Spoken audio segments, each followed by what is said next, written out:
गणपति महाराज की जय हो और आप सभी पर गणपति जी की कृपा बनी रहे, घर में सुख समृद्धि के भंडार भरे रहें। तो फ्रेंड्स, आज इस वीडियो में मैं आपको बताऊंगी पार्थिव गणपति विसर्जन क्यों और कैसे करना चाहिए। गणेश पूजन की शुरुआत 7 सितंबर से होकर इसका समापन 17 सितंबर को होगा।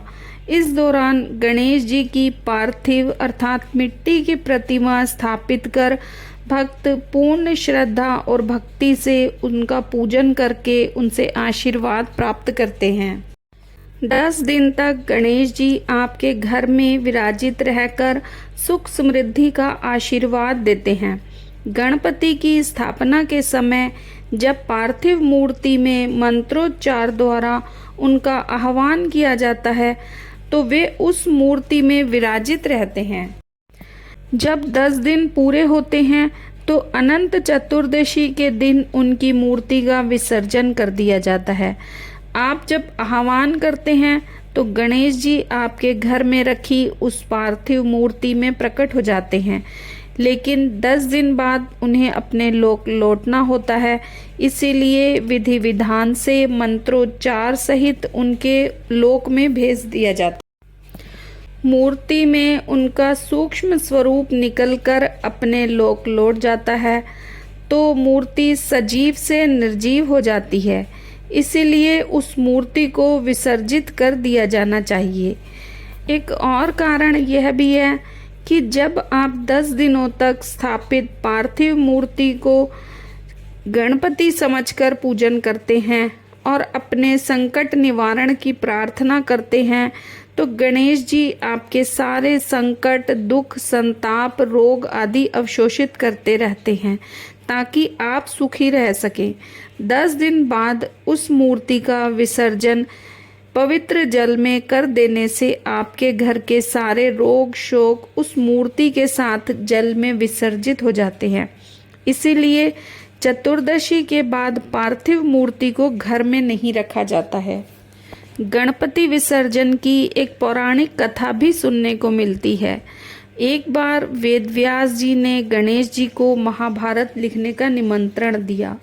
गणेश जी ने उनके सामने एक शर्त रखी कि मैं बिना रुके महाभारत लिखूंगा और आपको लगातार बोलते रहना होगा। व्यास जी इस बात को मान गए और महाभारत का लेखन शुरू हुआ। लगातार 10 दिनों तक व्यास जी महाभारत का व्याख्यान देते रहे और गणेश जी लगातार लेखन करते रहे। जब 10 दिन पूरे हुए तो लगातार लेखन करने के कारण गणेश जी के शरीर का तापमान अत्यंत बढ़ गया।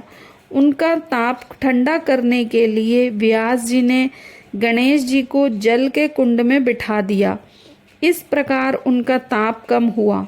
इसी तरह जब गणेश जी आपके घर में 10 दिन तक विराजित होते हैं तो वे आपके घर की सारी नकारात्मक ऊर्जा को सोखते रहते हैं। इसीलिए अंतिम दिन उनका विसर्जन करना आवश्यक होता है। कैसे करें विसर्जन? भाद्रपद शुक्ल चतुर्दशी अनंत चतुर्दशी के दिन गणपति पार्थिव का विसर्जन किया जाता है। गणेश जी का विसर्जन किसी विद्वान पंडित के माध्यम से करवाना चाहिए। यदि पंडित उपलब्ध न हो सके तो स्वयं गणेश जी का पूजन करें, नैवेद्य लगाएं, आरती करें, फिर उन्हें जल के किसी पवित्र स्रोत, नदी, तालाब, कुएं, बावड़ी आदि में विसर्जित करें। ध्यान रहे विसर्जन में सिर्फ मिट्टी की मूर्ति को ही जल में विसर्जित करें। उनके साथ की समस्त पूजन सामग्री जैसे हार, फूल, मालाएं, श्रीफल, मिष्ठान आदि सभी सामग्री को किसी बागीचे में या किसी ऐसी सुरक्षित जगह डालें जहां किसी का पैर न पड़े।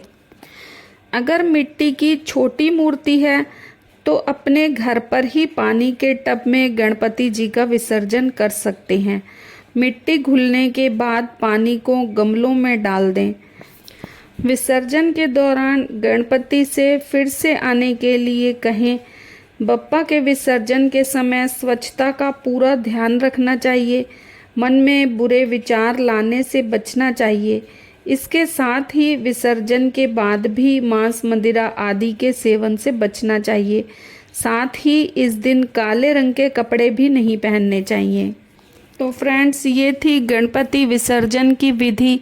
अगर आपको वीडियो पसंद आए तो इसे लाइक करें और चैनल को सब्सक्राइब करें और शेयर करें अपने फ्रेंड्स और फैमिली के साथ।